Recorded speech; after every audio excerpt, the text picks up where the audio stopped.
તો આજે છે શુક્રવાર અને આજે રજા છે. આજ પાછી રજા આવી ગઈ છે અમારે.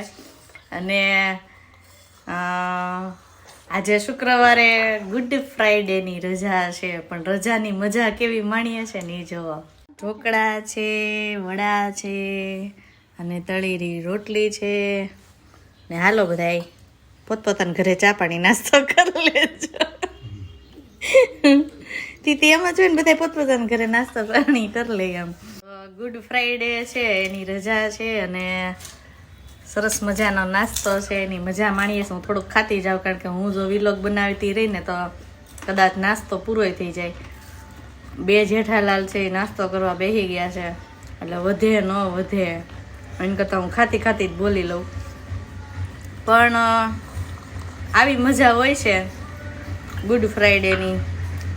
સારું છે જે લોકોએ ગુડ ફ્રાઈડે બનાવ્યો અથવા જે કંઈ એની રજા આપી. પણ બીજું એ કે અમારા ક્રિશબેન વેકેશન પડી ગયું. વેકેશનનો પહેલો દિવસ કેવો છે તમે જોઈ લો, તો આને જ વેકેશન કહેવાય. આમ તો એમ કહીએ હાલે કે બધી મજા જ છે, પણ આ ઉનાળો આવ્યો છે અને આવો સરસ નાસ્તો કરવા બેઠી છું ને લાઇટ વહી ગઈ છે. ખબર નહીં, આની પહેલાં મેં સાહેબને પૂછ્યું, મેં લાઇટ કેમ ઉનાળામાં જ વહી જાય ભાઈ? એ કે બહુ લોડ વધી જાય ને તો એ કે ફોલ્ટ આવી જાય ને એટલે એ કે લાઇટ વહી કાપીએ ને આમ થાય તેમ. પણ મને એમ થાય કેવી સરસ ઉનાળામાં મજા આવતી હોય, રજા હોય, ઘરે હોય. જીબી વાળાને ખબર નહીં શું પ્રશ્ન હશે, હાલતા ને ચાલતા લાઇટો કાપી નાખે. પણ જે જરૂર ન હોય ત્યારે નહીં, પણ જરૂર હોય ત્યારે જ કાપે. અત્યારે જો કેવી સરસ મજા છે તો લાઇટ નથી. સારું છે તો ભગવાનનો પંખો થોડોક હાલે છે તો હવે આવે છે, બાકી આવું છે. જીબી વાળાને ઘરે લાઇટ વહી જતી હશે ને કા? હે એને ઘરે એને ઘરવાળી એને ઘરે એને ઘરવાળી ગાડી દીધી છે. તાર પપ્પાને કઈ હક થતું નથી કે ત્યાં કે બેઠા બેઠા લાઈટું કાપી નાખે છે. મારા જેવી હોય ને તો ફોન જ કરે સીધો, લાઈટ ચાલુ કરો એમ.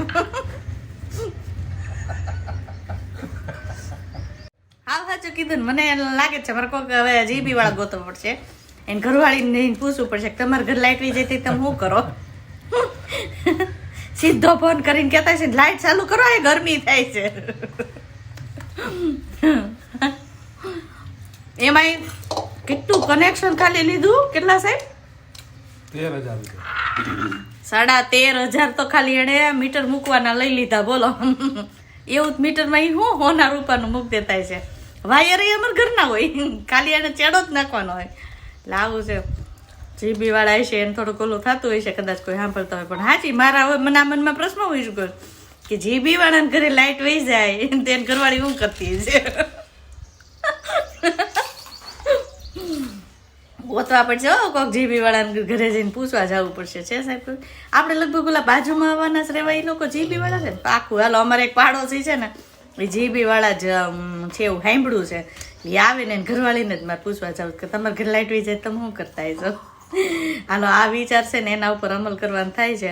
તમને જો મનમાં આ વિચાર આવ્યો હોય તો તમે પૂછી આવજો કોકને. તો મને એમ વિચાર આવ્યો કે ક્રિશ્ચન લોકો માટે તો એક ફ્રાઈડે જ ગુડ આવે છે, પણ આપણે તો સન્ડે, મંડે, ટ્યુઝડે બધાય ડે ગુડ જ છે. અને મારું માનવું તો એમ છે કે એક છત નીચે જો બધાય સાથે જમી શકતા હોય, સાથે બેસીને વાતો કરી શકતા હોય અને આપણી માથે સરસ મજાની છત હોય, તો હું તો કહું કે બધાય વાર છે ને એ ગુડ જ છે. એટલે અમારો વાર તો આજનો ગુડ છે. તો આવો છે ગુડ ફ્રાઈડે. અને પણ તોય મારો ઓલો પ્રશ્ન છે ને એ બધા યાદ રાખજો. કોકને ક્યાંક જો જાણવા મળે ને તો મને જરૂરથી કોમેન્ટ કરજો કે લાઇટ વહી જાય ત્યારે જીબી વાળાને ઘરવાળી છે એ શું કરતી છે, ફોન કરતી હશે કે નહીં કરતી હોય એમ.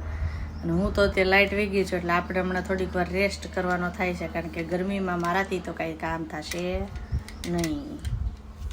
બરાબર ને? જો અમારે ક્રિશે આ પાડી દીધો, હવે નહીં કામ કરું.